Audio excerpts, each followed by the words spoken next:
Assalamualaikum warahmatullahi wabarakatuh. Perkenalkan, nama saya Taufik Hidayat, NPM 192191198 dari kelas 2F. Di sini saya akan memaparkan materi tentang standar kompetensi di dalam kurikulum.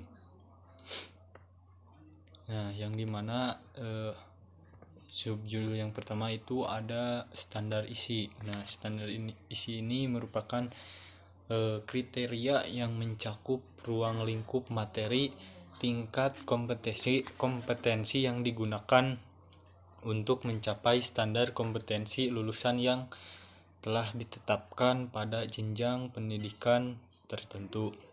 Adapun standar kompetensi lulusan yang dirumuskan itu meliputi sikap, pengetahuan, keterampilan. Nah, di sini artinya itu setiap materi yang diterima oleh peserta didik itu beserta tingkat kompetensinya itu sudah dirumuskan ke dalam standar isi yang ada di setiap mata pelajaran. Nah, adapun menurut Permendikbud nomor 64 tahun 2013 yang dimana standar isi ini adalah kriteria mengenai ruang lingkup materi dan tingkat kompetensi untuk mencapai kompetensi lulusan pada jenjang jenis dan jenis pendidikan tertentu.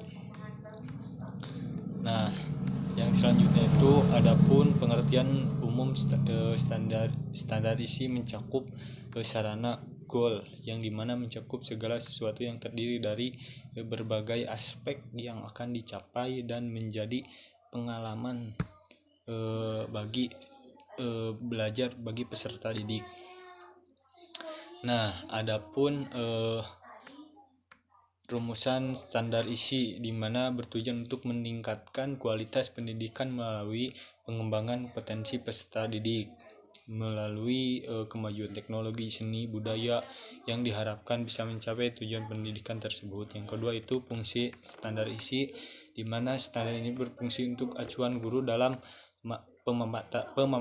pemaparan materi kegiatan pembelajaran. Adapun manfaat standar isi yaitu sebagai salah satu bagian dari standar pendidikan nasional. Yang kedua itu subjudul yang kedua itu standar proses yang dimana standar proses ini menurut Peraturan Menteri Pendidikan dan Kebudayaan nomor 22 tahun 2016 pasal 1 ayat 1 menyatakan bahwa standar proses adalah kriteria mengenai pelaksanaan pembelajaran pada satuan pendidikan dasar dan satuan pendidikan dasar menengah untuk mencapai kompetensi lulusan. Nah, serangkaian proses yang sistematis dan terencana itu ada tujuan standar proses yang dimana memudahkan guru untuk membuat perencanaan di sekolah maupun perencanaan semester atau tahunan.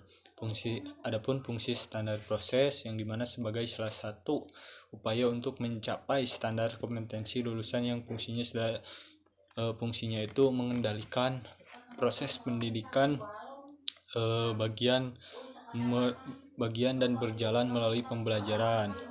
Nah, adapun manfaat standar proses yaitu standar proses bisa memberikan manfaat yang cukup signifikan pada pembelajaran, yaitu pembelajaran dilakukan oleh guru terarah, efektif dan efisien bagi peserta didik. Adapun komponen standar proses yang dimana ada perencanaan pembelajaran, pelaksanaan proses pembelajaran, kegiatan pendahuluan, kegiatan inti, dan kegiatan penutup, dan yang terakhir itu ada penilaian atau hasil belajar serta pemantauan, supremasi atau evaluasi. Nah, yang subjudul yang ketiga itu ada standar penilaian dalam pengembangan kurikulum, di mana standar penilaian pendidikan adalah kriteria mengenai lingkup dan tujuan, manfaat, prinsip, mekanisme, prosedur, dan instrumen. Jadi penilaian ini hasil belajar peserta didik yang digunakan sebagai dasar dalam penilaian hasil belajar peserta didik pada pendidikan dan dasar yang pendidikan yang menengah. Adapun di mana karakteristik mata pelajaran di dalam kondisi satuan pendidikan, yang dimana lingkup penilaian itu penilaian hasil belajar oleh pendidik terhadap peserta didik. Nah, yang dimana penilaian ini merupakan sikap, pengetahuan, keterampilan. Adapun tujuan penilaian yang dimana hasil belajar ini pendidik bertujuan memantau dan mengevaluasi proses pembelajaran. Prinsip penilaian itu ada objektif, berarti penilaian ini didasarkan pada prosedur yang kriterianya jelas tidak dipengaruhi subjektivitas penilai. Nah, adapun selanjutnya mekanisme penilaian yang terdiri dari perancangan strategi pembelajaran atau penilaian. Mungkin sekian dari saya, mohon maaf bila ada perkataan yang kurang jelas dan kurang dipahami, mohon untuk dimaafkan. Sekian, terima kasih. Wassalamualaikum warahmatullahi wabarakatuh.